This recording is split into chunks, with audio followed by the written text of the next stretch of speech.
Assalamualaikum warahmatullahi wabarakatuh. Nama saya Iksan Wahyudi. Di sini saya akan membawakan sistem pelacak matahari otomatis berbasis Arduino. Di sini ada metode yang kami gunakan. Yang pertama adalah mempersiapkan alat dan bahan. Yang kedua adalah merancang rangkaian sama seperti gambar di samping. Dan yang ketiga adalah memastikan semua komponen sudah sesuai. Selanjutnya adalah sambungkan Arduino Uno ke PC dan membuka aplikasi Arduino Uno. Yang kelima, upload coding yang sesuai dengan input dalam Arduino Uno. Dan yang terakhir adalah melakukan pengecekan pada sensor cahaya apakah rancangan sudah cocok dengan coding yang dimasukkan atau belum. Maka jika sesuai, LED akan bekerja sebagai output yang sesuai dari LDR. Yang selanjutnya adalah rangkaian. Berikut adalah rangkaian yang kami gunakan. Alat pelacakan sinar matahari terdiri dari masukan atau input, sistem pengolahan data, serta sistem keluaran atau output. Keseluruhan data masukan diolah oleh pemrograman utama, yaitu Arduino Uno. Arduino Uno bertugas sebagai pengendali utama dan juga sebagai masukan atau input. Data kemudian diproses menuju sistem keluaran atau output. Pada bagian masukan terdapat sensor LDR atau Light Dependent Resistor sebagai pendeteksi intensitas sinar matahari.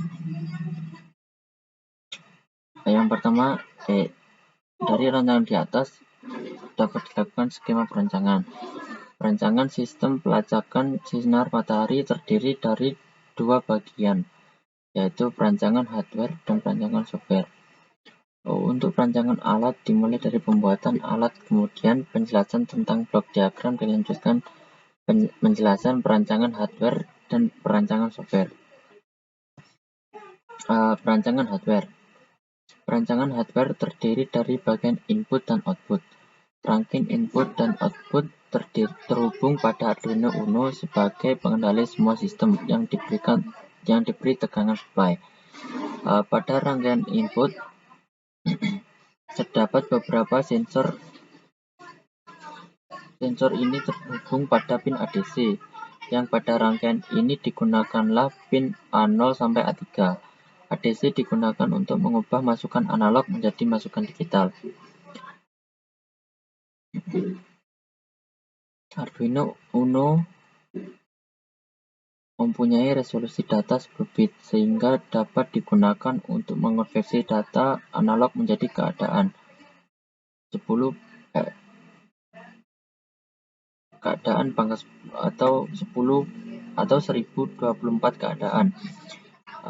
Nilai ADC yang berasal dari tegangan keluaran sensor dirubah menjadi kode digital, kemudian diproses oleh Arduino Uno untuk kemudian dieksekusi pada bagian luaran sistem.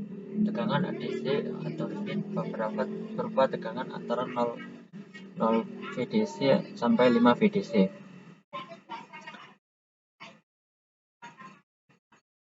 Sebelumnya ini adalah gambar dari rangkaian LDR dan Arduino Uno itu sendiri. Yang selanjutnya adalah sensor LDR. Sensor LDR merupakan resistor yang nilai hambatan atau nilai resistansinya ditentukan oleh intensitas cahaya yang diterimanya. Nilai hambatan LDR akan turun ketika cahaya terang dan nilai hambatan yang akan naik ketika kondisi gelap. Berarti LDR dapat digunakan juga untuk mengantarkan arus listrik. Ketika LDR terkena cahaya atau kondisi terang dan menghambat arus listrik dalam kondisi gelap. Nilai LDR terlihat pada jendela serial monitor pada Arduino IDE.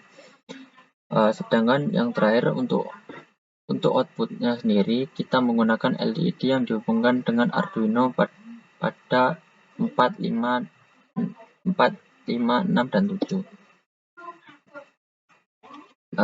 Perancangan software. Yang selanjutnya ada perancangan software. Pada flowchart di samping, proses ini sedikit mirip dengan yang kami gunakan, tapi saya kesulitan untuk mencarinya, jadi saya menggunakan ini. Pada flowchart, motor servo horizontal menggunakan valve 1 atau sensor LDR1 dan valve 2 atau sensor LDR2 sebagai acuan gerakan motor servo. Semakin tinggi intensitas cahaya yang diterima sensor, semakin kecil nilai ADC yang dihasilkan oleh sensor LDR. Jika nilai valve 1 lebih besar dari valve 2, motor servo akan bergerak secara stimulus menuju ke titik sudut terendah motor servo. Ketika motor servo telah mencapai sudut 0 derajat, pergerakan servo akan berhenti walaupun nilai valve 1 terus naik. Sebaliknya, jika nilai valve 1 lebih kecil dari valve 2, maka motor servo akan bergerak secara stimulus menuju titik sudut tertinggi motor servo 60 derajat dan ketika motor servo mencapai sudut 60 derajat, servo akan berhenti bergerak walaupun nilai valve 2 terus bertambah. Cara kerja flowchart motor servo vertikal hampir sama dengan yang horizontal. Perbedaannya adalah terletak pada sensor yang digunakan serta batas titik terendah dan batas titik tertinggi dari sudut pergerakan motor servo.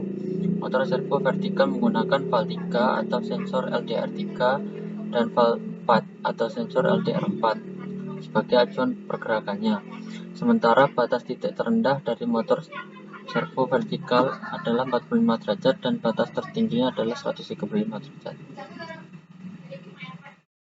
Yang selanjutnya adalah perancangan software. Untuk perancangan software merupakan langkah pembuatan program yang sesuai dengan algoritma untuk menjalankan semua sistem alat. Untuk pertama kali dalam pembuatan software, yaitu dengan cara membuat program pada Arduino IDE yang merupakan compiler dari Arduino Uno. Yang pertama yang kita gunakan adalah inisialisasi sensor berfungsi untuk menentukan port dari setiap sensor yang digunakan. Berikut adalah yang inisial yang kami gunakan. Pin LDR1 menjadi A0, pin LDR2 menjadi A1 dan seterusnya sampai pin LED 4 sama dengan 6. Kode program Arduino IDE memiliki bagian utama dan bagian pendukung. Program bagian utama pada void Arduino IDE adalah void setup dan void loop. Void setup menentukan setiap pin yang digunakan sebagai input atau output, dan juga menentukan kondisi awal pin output apakah high atau low. Void setup hanya menjalankan sekali kemudian dilanjutkan ke void loop. Void loop sebagai pemproses utama yang dieksekusi secara kontinu atau terus-menerus. Berikut adalah program yang telah dibuat. Sekian dari presentasi saya. Kurang lebihnya mohon maaf. Wassalamualaikum warahmatullahi wabarakatuh.